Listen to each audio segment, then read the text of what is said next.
The galaxy had been quiet for so long that most people believed war was only a story from old history books.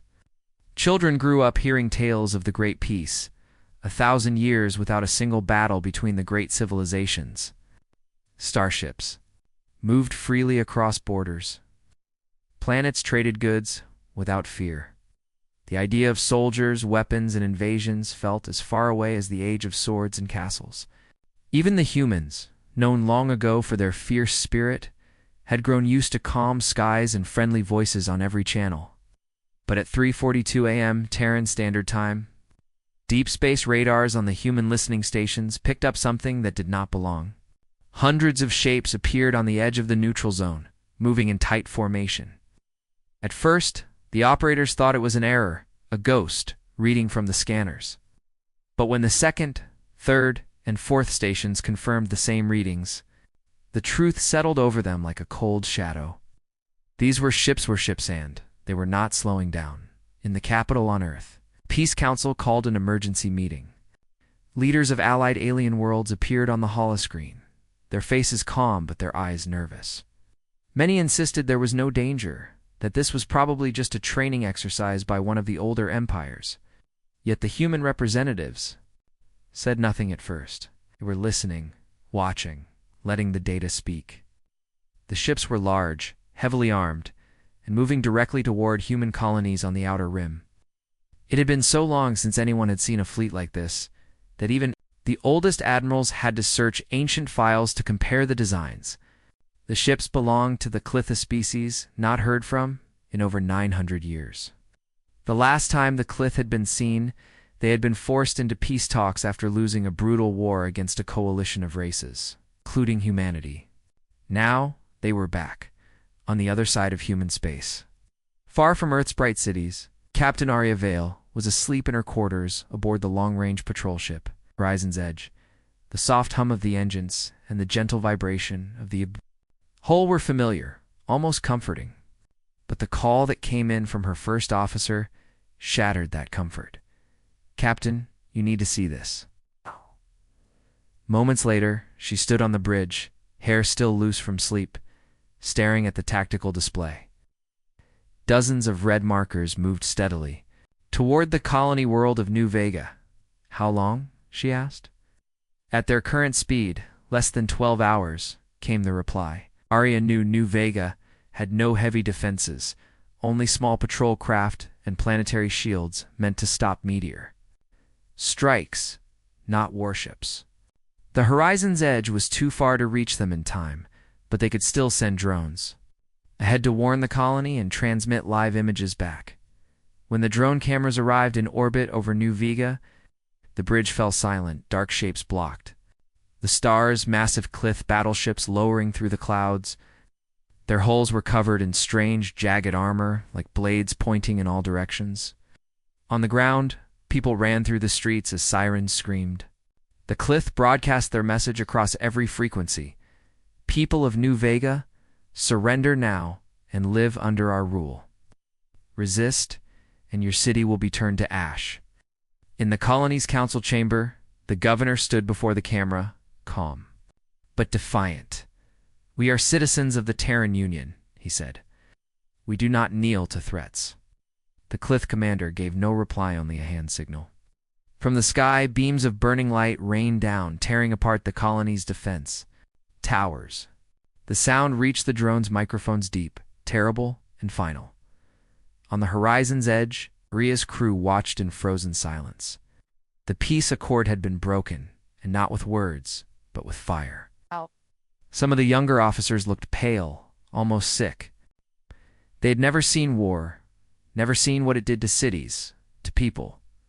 Arya felt her jaw tighten. The Clith thought this display would scare the humans into surrender. They thought the 1,000 years of peace had made them soft. Maybe it had made. Some forget, but not all. Somewhere in the deep, quiet part of her mind, the part that had studied the old wars, Arya felt a spark. It was the same spark that had burned in human hearts long before the peace accord, the one that had carried them through battles no one thought they could win. She didn't raise her voice, but everyone on the bridge heard her clearly. "Think we're afraid?" she said. "I have no idea what they've just started." The message from the cliff spread fast across human space, repeated on every news channel: humans will kneel first. But the words had the opposite effect. On frontier worlds, in mining stations, on distant trade ships, people stopped what they were doing and stared at the screens. Others whispered the old stories of human victories, of battles won against impossible odds. The galaxy had been quiet for 1,000 years, but now the silence was broken. And when humanity finally answered, it would not be with surrender. The first light of dawn on New Vega brought no comfort. Smoke still rose from the ruins of the defense towers, and the streets were littered with the wreckage of homes and shops. Families huddled in basements, whispering prayers, hoping the Clith would leave after their show of force. But the Clith were not here for fear alone. They were here to take. From the horizon's edge, Captain Arya Vale and her crew watched the live drone feed in grim silence. The Clith soldiers moved with mechanical precision, their black armor reflecting the orange glow of fires. They herded colonists into the main square, lining them up as if counting livestock. Over the open comm channel, a translator repeated the same cold demand: kneel or be erased. The colony governor, his clothes torn and face streaked with soot, stood tall in front of his people. "We are not yours to command," he said. His voice was steady, but the silence that followed was heavy. Then the Clith commander raised one arm, and the soldiers aimed their weapons. On the bridge of the horizon's edge, someone whispered they wouldn't, but they did. A single shot rang out, striking the ground near the governor's feet. Warning, the governor did not flinch. The commander tilted its head, an alien gesture of frustration, and lowered its arm. The Clith soldiers stepped back, but they did not release the colonists. Instead, they began setting up strange devices around the square. Arya's science officer frowned at the readings. "Those aren't just weapons, they're jammers. They're cutting off all outgoing signals." The Clith were isolating New Vega, sealing it off from the rest of the galaxy. Arya's fists clenched. "They want no one to know what happens here next." Too far to arrive in time, Arya made a decision. She sent a squadron of fast-attack drones ahead, not to fight the drones would never survive, but to gather every second of footage they could. "If the Clith want this hidden," she told her crew, "then we'll make sure the entire Terran Union sees it." The drones skimmed low over the burning rooftops, weaving through smoke and falling debris. One captured the image of a child, clutching a broken toy, staring at the armored soldiers. Another caught the flash of Clith ships dropping fresh troops into the city. Every frame was sent back to the horizon's edge and streamed to secure channels. The footage hit the Terran Union faster than any official report. On distant colonies, people gathered in public halls to watch the live feed. Traders paused in the middle of busy markets, their voices dropping to silence. Even in the great capital on Earth, where war was nothing more than a dusty word in history books, the images tore through the calm. Dad! The Clith had not only broken the peace accord, they had done it with cruelty and arrogance. Across the human world, something began to stir. It was not panic. It was not submission. It was anger. On New Vega, the governor's voice came again over the square. He spoke not just to the Clith, but to the drones he knew were watching. "You think we will kneel because we have not fought in 1,000 years? You think peace has made us forget? But humans do not forget." The Clith commander moved forward, towering over him, its armor gleaming like midnight steel. For a moment, it seemed the commander would strike him down. Instead, it leaned close and hissed something in its own language too, low for the translators to catch. Then it turned away, giving the signal to occupy the city fully. More devices were placed, and strange energy readings began pulsing from the square. Arya watched the readings spike and felt a chill. "They're building something," she said softly. Her chief engineer shook his head. "Not building, charging. Whatever it is, it's big enough to wipe the whole colony in seconds." Arya turned to her comm officer. "Get me the Union High Command. They need to prepare for war." The officer hesitated. "Captain, you know what that means?" Arya's eyes were cold. "Yes, it means the 1,000 years of peace are over." In the final minutes, before the horizon's edge lost contact with the drones.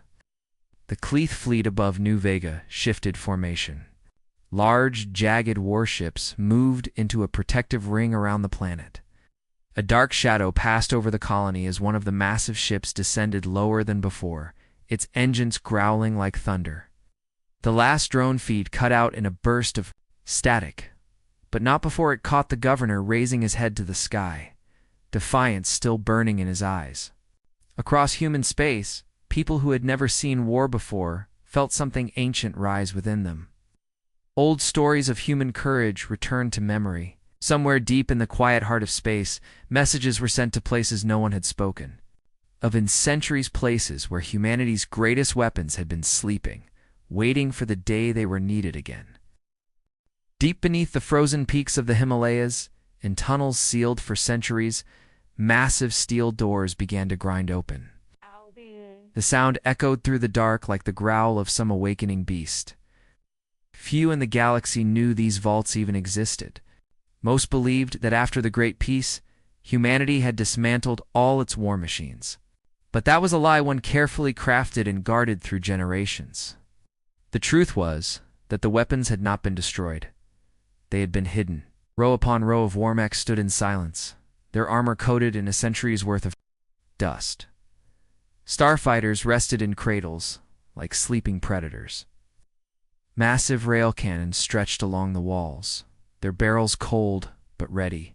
As the lights flickered on, a voice echoed from unseen speakers.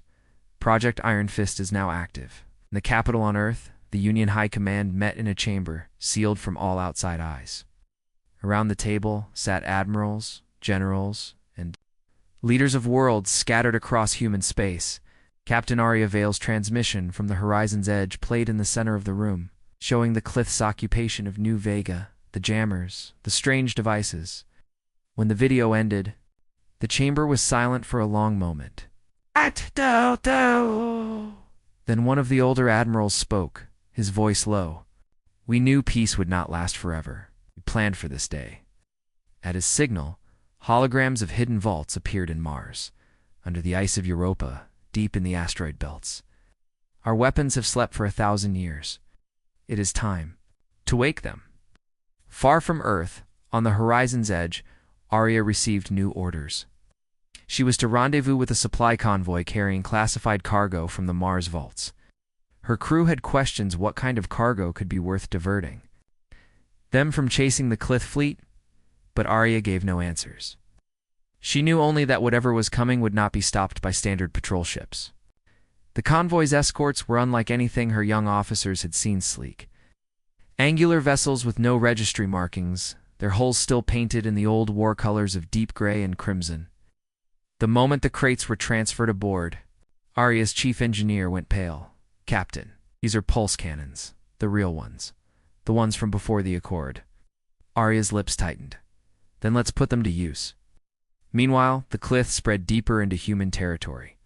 2 more frontier colonies went dark, their communications cut, their skies filled with black-armored warships. The galaxy's alien powers watched carefully, most unwilling to get involved. Some believed humanity would fold quickly. Others feared the humans might fight back and upset the balance of power. But there were whispers-old legends about the way humans fought before the peace, about how they never surrendered, even when hopelessly outnumbered. These stories had faded in the calm of the last 1,000 years, but the Cleath's invasion was breathing life into them again. Back in the Himalayan vault, engineers in heavy suits began reactivating the largest of the ancient war machines, the Titan-class siege mechs. Standing over 200 feet tall, their arms ended in weapon mounts capable of tearing through city walls. Massive reactors deep within their chests rumbled to life, sending waves of heat into the freezing air. The lead engineer touched the mech's armored leg and whispered, "Welcome back." We're in orbit. The first of the reawakened warships launched. From hidden docks, their engines blazing trails across the black. The galaxy would soon see the human fleet not as it had been in peace, but as it had once been feared in war. Aboard the horizon's edge, Arya stood before her crew, the hum of the new weapons resonating through the ship's frame. "We've been told for 1,000 years that peace is our greatest weapon," she said. That is true. But when peace is broken, we remember who we are. We are not prey. We are not weak. We are human and we are ready. Her words struck something in her officers, even the youngest ones who had never seen battle. The ship's lights dimmed for a moment as the new power systems engaged, and the pulse cannons began their charge. Far away, in the dark void between the stars, the Clith fleet moved with confidence, unaware that the sleeping war machines of humanity were awakening. They believed the humans would be slow to respond, bound by their soft lives and long peace. But in hidden hangars, on secret bases, in buried bunkers, the old fire was spreading. The galaxy had forgotten what humans could do. It Clith would remember soon enough. The Orion Gate floated in the blackness of space like a great silver ring, its inner circle glowing with the swirling light of an active wormhole. For centuries, it had been nothing more than a busy trade route, a shortcut between human space and the rest of the galaxy. Cargo ships, passenger liners, and diplomatic vessels passed through it daily, guarded only by a handful of patrol craft. No one had imagined it could ever be a battlefield. But now the Clith fleet was closing in fast, their warships casting long shadows across the stars. If they took the gate, they would have a direct path to the heart of human territory, and from there, straight to Earth, aboard the horizon's edge. Captain Arya Vale studied the tactical map. The enemy outnumbered her fleet 10-1. Officers were tense, their eyes darting between the glowing red icons on the display. "We can't hold this position," her first officer said quietly. "Not in a straight fight." Arya didn't look away from the map. "Good thing we're not fighting straight." She tapped the controls, pulling up a hidden layer of data. Old war schematics of the Orion Gate appeared, a reminder that it had been built in the final years before the peace accord. Designed not just as a bridge between worlds, but as a fortress if needed. Most had forgotten those systems even existed. Karya had not. The Clith arrived in perfect formation, their largest battleships at the front. They broadcast their terms in every language. "Stand down and surrender the gate. Resistance will bring only destruction." Arya didn't answer. Instead, she ordered her ships to drift slowly toward the gate, their weapons cold. To the Clith, it must have looked like hesitation. Then, at the exact moment the enemy began to advance, Arya gave the signal. Hidden power nodes within the gate roared to life, releasing a surge of energy that rippled across the wormhole. The Clith ships closest to the gate were caught in the pulse, their shields collapsing in an instant. Human warships, newly armed, with the reawakened weapons from Project Iron Fist, opened fire.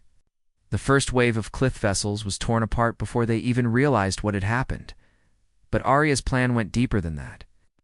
She ordered her ships to fall back in what appeared to be retreat, drawing the remaining Clith forces through the gate's inner circle.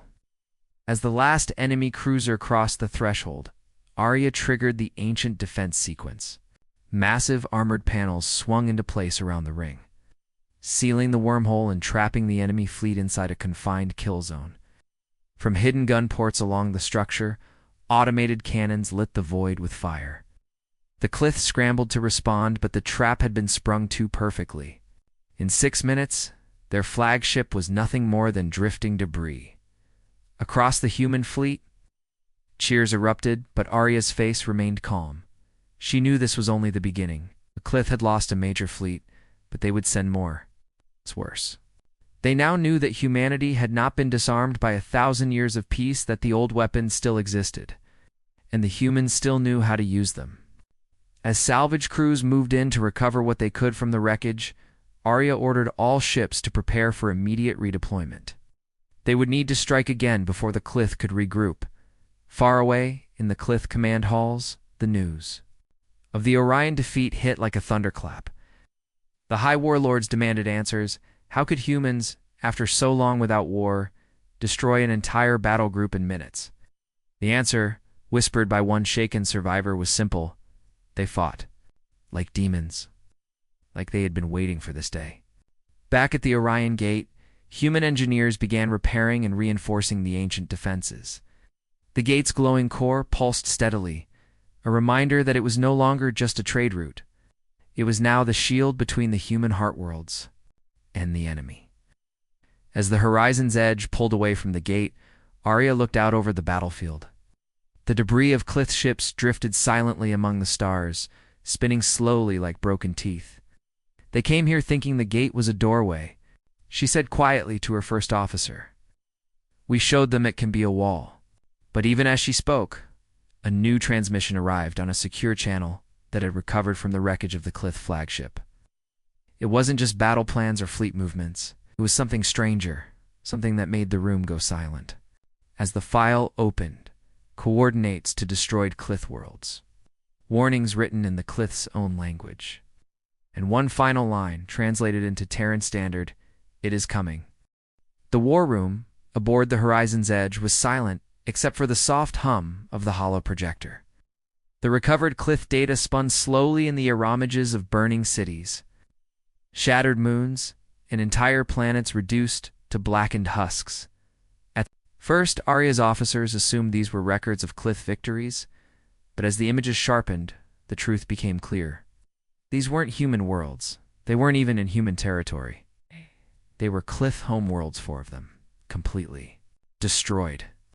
Arya zoomed in on one recording, vast shadows blotting out the sun, moving like a swarm of living darkness, and then, without warning, the planet's surface ripping apart under an ocean of metallic shapes. No living creature could be seen, only machines, endless machines. The science officer's voice broke the silence. Captain, this wasn't done by the Clith. This was done to them. The data logs were fragmented, but the pattern was unmistakable. The destruction had moved from world to world in a perfect line, leaving nothing but silence behind. The deepest encrypted file, Arya found a short message from the Clith High Command. Likely never meant to be seen by outsiders. The swarm advances. We require territory for survival. Humanity will be our shield. It hit her like a cold weight. The Clith weren't invading out of pure ambition. They were running from something worse. Her first officer stared at the data in disbelief. So, all this New Vega, the Orion Gate is, just so they can hide behind us? Arya nodded slowly. Yes, they think if we're between them and the swarm, we'll take the hit first. The thought of humanity being used as bait made her blood boil. But another heavier thought followed.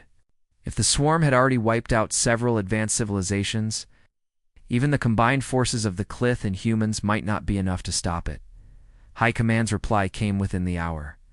They had received the same data and confirmed its authenticity. A heated debate was raging on Earth.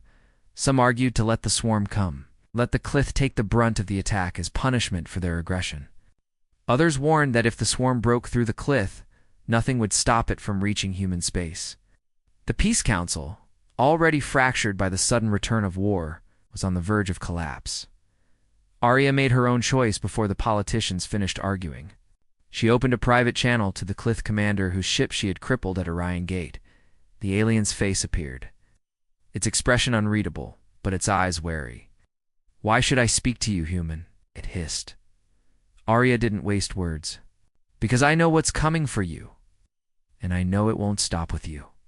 She transmitted a portion of the recovered data. The Clith commander's gaze shifted, anger fading into something closer to fear. You should run, it said. Arya shook her head. Humans don't run. The next hours were a blur of movement. Arya's crew worked to piece together the swarm's last known location and project its path. Every calculation pointed to the same grim truth. In less than 2 months, it would cross into Clith space and from their human space in weeks. The scale of the threat was hard to grasp.